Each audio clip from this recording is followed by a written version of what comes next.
আজকে শুরু থেকে এনটিভি খুব বস্তুনিষ্ঠ সংবাদ পরিবেশন করে আসছে।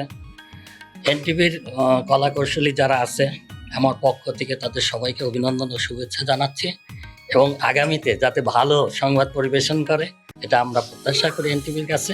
সবচেয়ে জনপ্রিয় এবং সাহসী গণমাধ্যম এনটিভির 24তম জন্মদিন।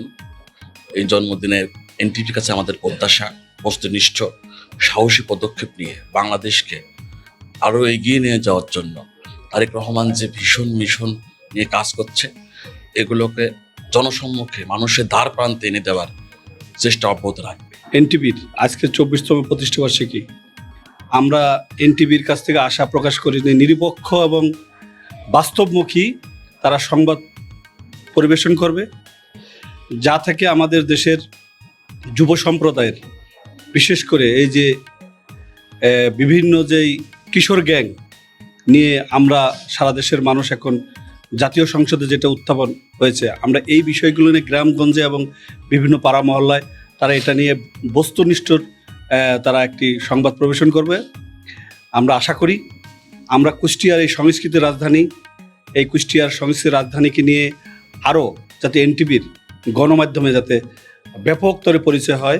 বিভিন্ন ধরনের অনিয়ম, অব্যবস্থাপনা, স্বৈরাচারিতা এবং দুর্নীতির বিরুদ্ধে এনটিভির যে একটা পজিটিভ দৃষ্টিভঙ্গি এদেশের মানুষ কিন্তু প্রত্যক্ষ করেছে।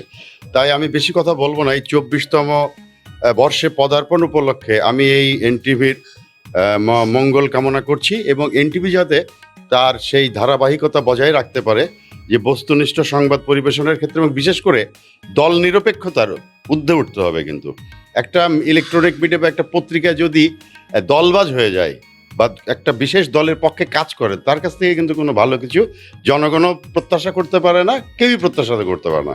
তা আমরা দেখেছি এনটিভির পজিটিভ দৃষ্টিভঙ্গি, বিশেষ করে রাজনৈতিক দলের মতের ঊর্ধ্বে উঠে এনটিভি জনগণের কল্যাণে কাজ করে যায় এবং জনগণের, আর আপনারা জানেন সংবাদপত্র হচ্ছে সমাজের দর্পণ। এই সমাজের দর্পণ যদি পজিটিভ কিছু না করে, তাহলে সেই এনটিভি বলেন আর যে টিভি বলেন সেটা কিন্তু একটা অর্থহীন হয়ে যায়। বাংলাদেশে যতগুলো ইলেকট্রনিক মিডিয়া আছে তার ভিতরে এনটিভি এমন একটা ইলেকট্রনিক মিডিয়া যেটা সারা বাংলাদেশের আপামর জনতার কিন্তু মন কেড়ে নিয়েছে এবং তারা তাদের মানে বস্তুনিষ্ঠ যে সংবাদপত্র প্রচারের যেই ব্যাপারটা, সেটার মাধ্যমে কিন্তু অলরেডি সারা বাংলাদেশের মানুষের খুব একদম প্রাণের একটা চ্যানেল কিন্তু এনটিভি। এনটিভির 24তম আপনার প্রতিষ্ঠাবার্ষিকী, সবাইকে ধন্যবাদ জানাই। ইলেকট্রনিক মিডিয়া এবং যারা কাজ করছেন তারা আমাদের কুষ্টিয়াতে অনেক সুন্দর পরিচালনা, অনেক সুন্দরভাবে কাজ করে। সাংবাদিকতার জগতে, সংবাদ জগতে এনটিভির নিজস্ব একটা চাওয়া বা আকাঙ্ক্ষা ছিল, সেটা খুবই গুরুত্বপূর্ণ। সেটা কি? সেটা হলো, দেখেন, আমরা যদি দেখি যে বাংলাদেশ যখন জন্মগ্রহণ করলো সেখানে সুনির্দিষ্ট একটা আকাঙ্ক্ষা থেকে, কিন্তু আমরা প্রথমেই দেখলাম বাকশাল কায়েম করে 4টা পত্রিকা রেখে সকল পত্রিকা বন্ধ করে দিয়ে হল। অর্থাৎ বাংলাদেশের স্বাধীনতা, সার্বভৌমত্ব বা মুক্তিযুদ্ধের যে আকাঙ্ক্ষা, সেই আকাঙ্ক্ষার সাথে বিশ্বাসঘাতকতা করে, প্রতারণা করে প্রথম যে কাজটি করা হলো, সকল পত্রিকা বন্ধ করে দিয়ে দাসানুদাস কিছু পত্রিকা যারা পাপের, সেই সমস্ত পত্রিকাগুলো রেখে সকল পত্রিকাগুলো বন্ধ করে দেওয়া। অর্থাৎ মুক্তিযুদ্ধের যে আকাঙ্ক্ষা সেটার সাথে কিন্তু প্রতারণা করলো।